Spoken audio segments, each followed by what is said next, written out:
Good evening. How everyone doing today? God is good and God is good all the time. My name is Sermon Jess Praise Divine. I'm here to give you a word on tonight. And we still doing Bible study. The title gonna be Water from the Rock.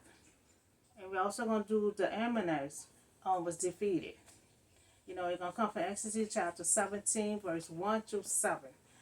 So now the whole Israelite community is set out from the desert, traveling from place to place as the law commanded. Now, God always tell you to go from here. Now, Jesus went from here to there, to here to there. So they're still traveling, trying to get to their promised land, you know, which going to take them 40 years. So they're going from place to place. That's what God had commanded them to do.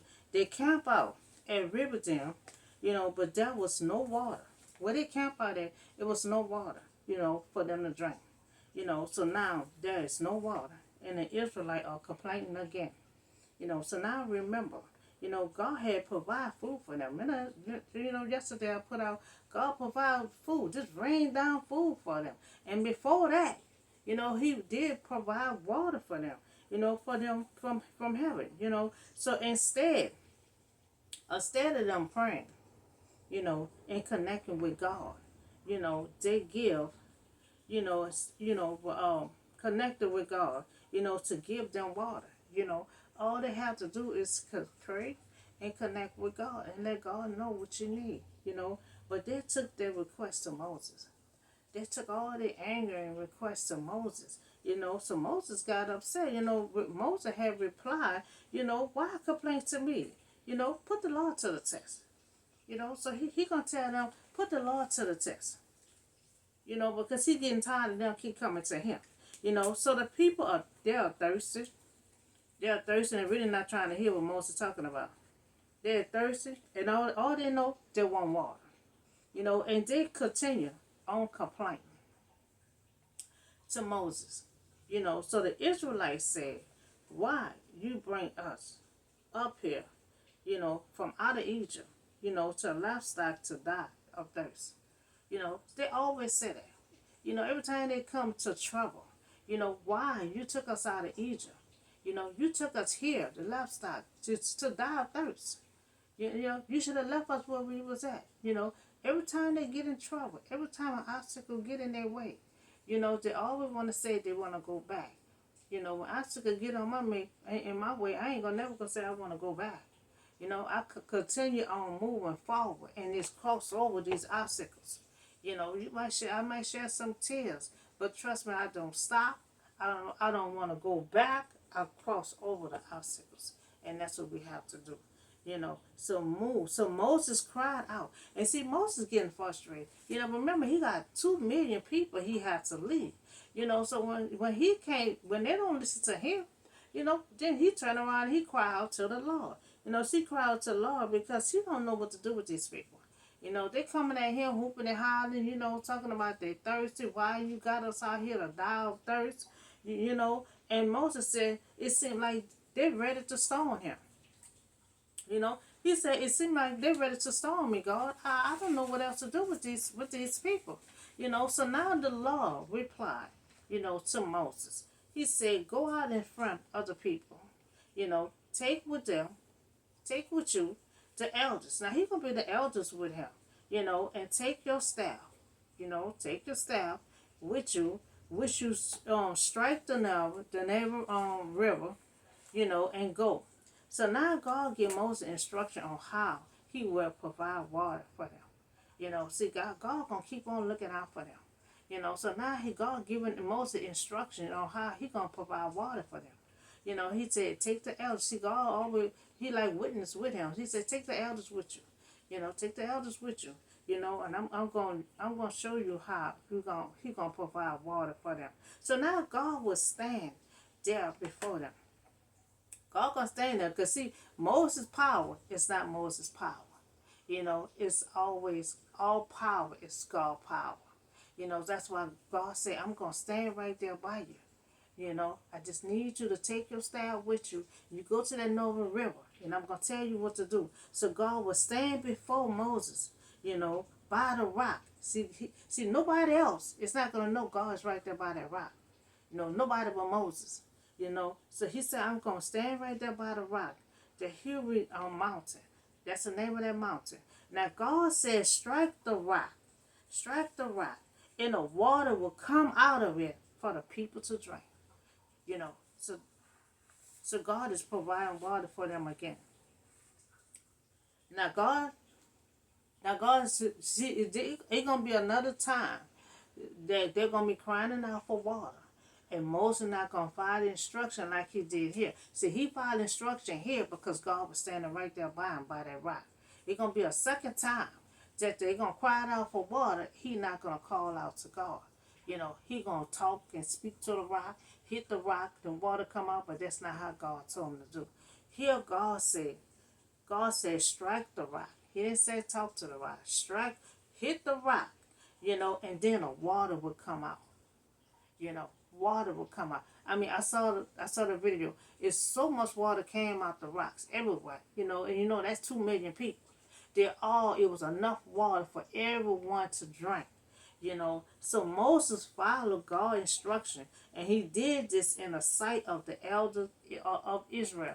Because see, when God performed his miracles, when God used his power, he needs not only Moses, he needs other witnesses too. I mean, he did all that, fed all the miracles and stuff to try to have favor to let his people go. He had the Israelite right there to watch the witness. So that's why God told Moses, take some of the elders with you by that mountain. So God told him to strike that rock, and all that water started coming out. And you had the elders right there watching. So he called the place Masada and Meribah, because they test the Lord. Because see, they test the Lord saying, is the Lord among us or not? Remember Moses told them, test the Lord. Test the Lord. Now we see that they test the Lord, but God can hear every plot they say, and he still provide, water for them. Because see, no matter if you whisper, no matter what you say, God can still hear. They was waiting in Egypt. God was waiting in heaven. He still heard them cry out to him. And God came in his own time, but he rescued them from out of Egypt. So Moses is going to tell them, just test the Lord. And so they want to test the Lord to see if he with us. If he with us or he not with us. Because we about to die of thirst. Let's see if God is with us. So then now they see that God was with them. But it's not good to test God now.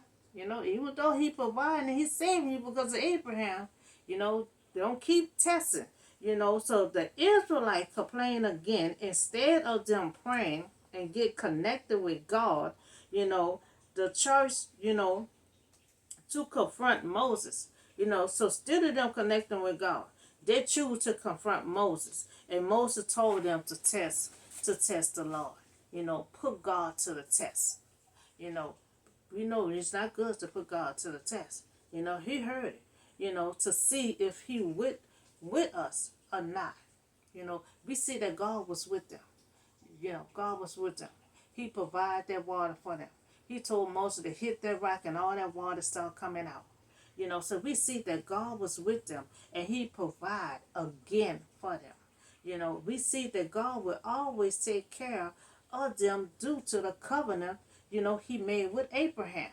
He loved the Israelites because he loved the Abraham, Isaac, and Jacob. So now we're going to the next story, the Ammonites defeated. We're going to see how they was defeated. And the story going to come from Exodus chapter 17, verse 8 and 16. The Ammonites came, and attacked the Israelites. They're on their journeys, so they're trying to get to their promised land. They're coming through the desert and everything else. Here go the Ammonites.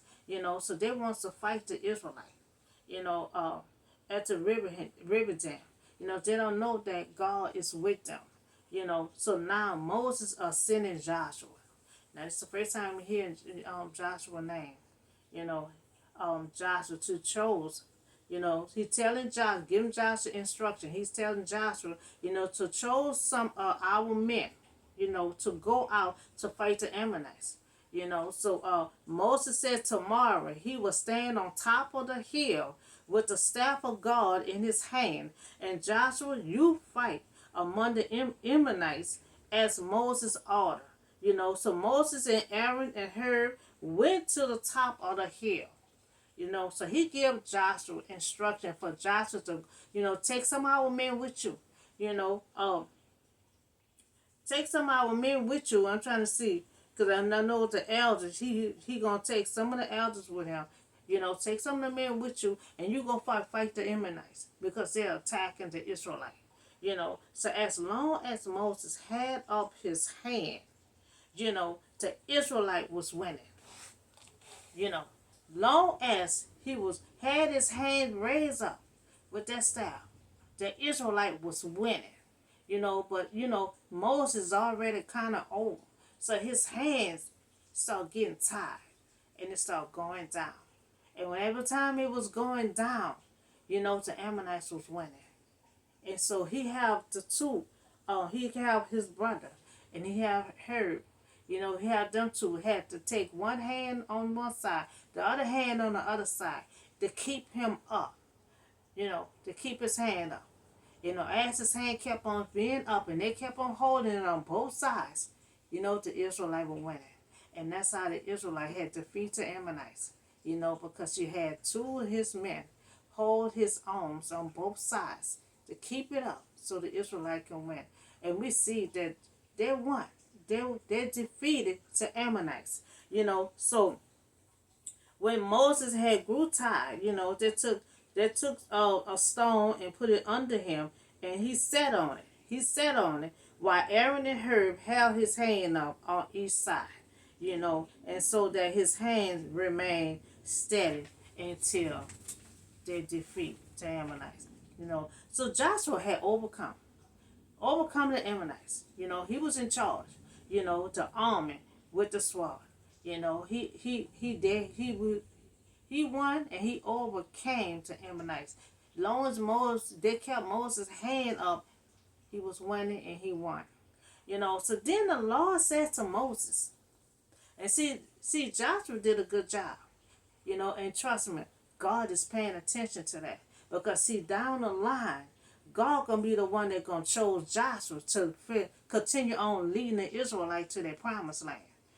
So then the Lord said to Moses, write this on the scroll, as something to remember, and make sure that Joshua heard. You see, Joshua's in God's head already.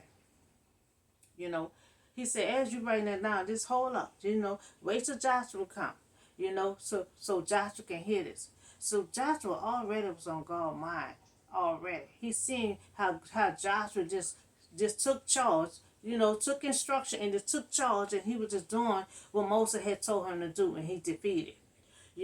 Now, because the Lord will completely block out, the name of the Ammonites from under heaven, because see, Joshua had to take charge to fight those people.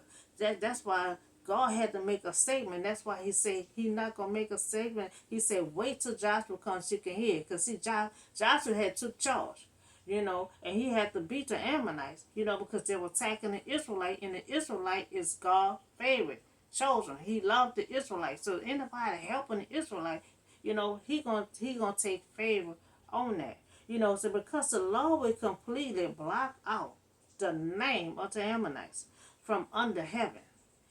So they're in a mess with the Israelite and not knowing that God was right there on their side. They had messed with the wrong group of people. Moses built an altar and called it the Lord is my banner. Because hand would lift it up against the throne of the Lord. And the Lord would be at war against the Ammonite from generation to generation. Because they done made him mad. You fighting his people, and they're not knowing that God was by their side. So Moses building the altar, and he gonna call the Lord is my banner, because the hand was lifted up against the throne of the Lord. The Lord, will be at war against us, against the Ammonites from generation to generation. So we see, long as they kept Moses hanging up, Joshua and the Israelite, was winning. And Joshua overcome the Ammonites. Now God said that he will block out the name of Ammonites under heaven. He said he's going to block them out. And they're going to be from generation to generation. It seemed like since the Israelite been out, since they've been out from slavery, and been out from slavery, they've been having obstacle after obstacle, trials after trial, situation after situation, you know, and they had to cry out to Moses, and Moses cried out to God to save them, but God been rescued them every time. Every obstacle came their way. God, they grumbled and complained, but God still rescued them. He still saved them. It just seemed like you become to be a Christian. You think everything's gonna be easy.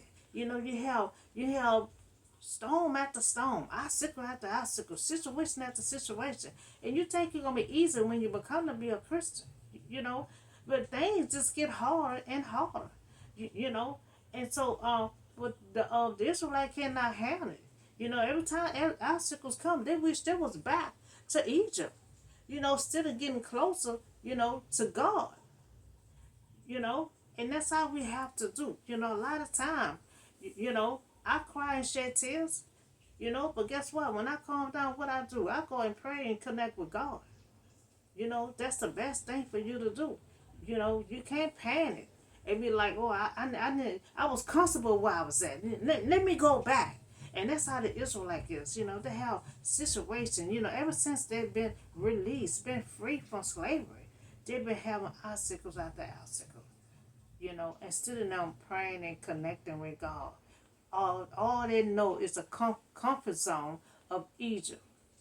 Just like the last time, when we was in Egypt, we had pasta food and meat and stuff. They cried out to God to get away from that. But then every time an obstacle happened, they want to go back to it and then brag about how they was eating and how much meat they had and all that. You don't brag about the bad time. That because they got so comfortable of what they was at and what they was doing. So wipe out from memory when God said to the Ammonites. Now God promised that he will wipe out the memory of the Ammonites. Meaning that he will destroy their significance as a people, not that he will eliminate the memory of their existence. So you can't play with God. They did not know God was with them. The Ammonites are deceiving, the offspring of Egypt. Esau, the grandson. Now you see, Esau and Jacob, the Israelite is all Jacob children. And their children had children, that generation after generation. But still is Jacob offspring. Esau is the twin brother of Jacob. So that's why God had told them, do not marry a Canaanite woman. Do not marry Ammonite woman. Do not marry nothing that's not your race. Because God knows down the line, you were going to have to fight your own people. And we see that's what's happening right now. The Ammonites was Esau's grandson. And now he fighting his own cousins. Fighting his own people. I don't even know he know because the first generation is gone. Esau probably gone too, because him and Jacob was the same age. So that's why God already know the end of the story. That's why he said, don't marry such and such. Because God knew it was going to come this time, you're going to be fighting among your own people. That's why it's good to know who your ancestors is. It's good to know who your cousin is. It's good to know your generation. Because down the line, you go to another state somewhere else, you hooking up with your own kinmate. So now he fighting against his cousin. He fighting against his own people, because this Esau grandson is the Ammonites, and the Israelite is Jacob offspring. So you got two families coming together. So they attacked the Israel in the furious battle of Javelin. So Esau had many wives. When Jacob depart, Jacob listened.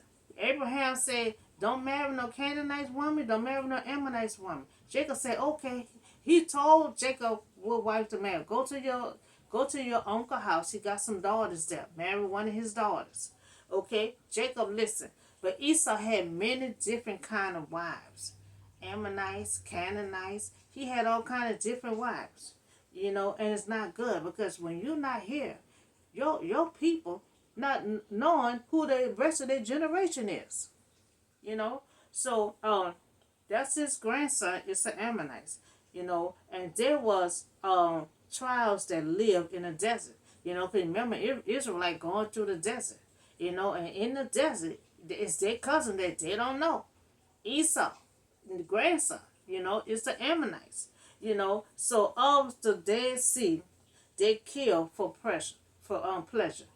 So the Ammonites, they like to kill for pleasure. So when the Israelite entered the Ammonites, they saw there was a perfect opportunity for both pleasure and profit. See, they take pleasure in themselves. They kill for pleasure. And we can't believe that's Esau, grandson is like that. So but this trial moved in, so now the Ammonites, they love to kill for pleasure, like I said. But guess what?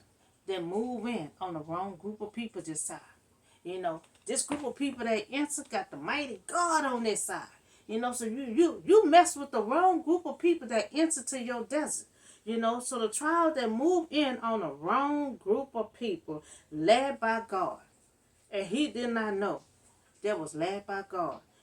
For the Israelite, the slave, to defeat, such a warlike a nation, was more than enough proof that God was with them.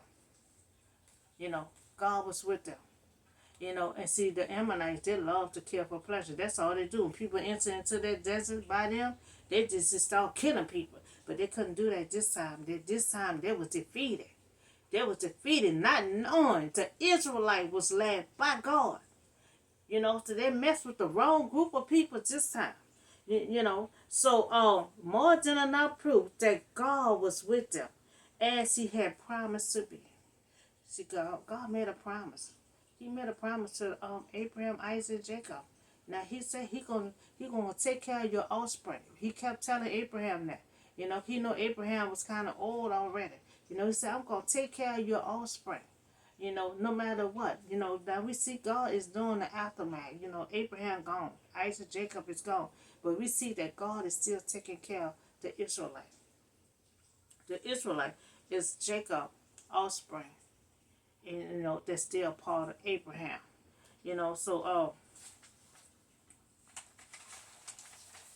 So we heard Joshua's name for the first time. Now you had Moses. Okay, Joshua, I need you to get some men. I need you to go fight the Ammonites. And Joshua, he followed instruction. And he did a marvelous job. And God seen it, seen how he just took charge. So that's why God has said, I'm going to wipe out the Ammonites. But hold on. Wait till Joshua comes so he can hear. Because he the one who went out there and defeat the Ammonites. He was taking off for the Israelite. And see, when you take off for the Israelite, you getting favor from God. Because that's his chosen people right there.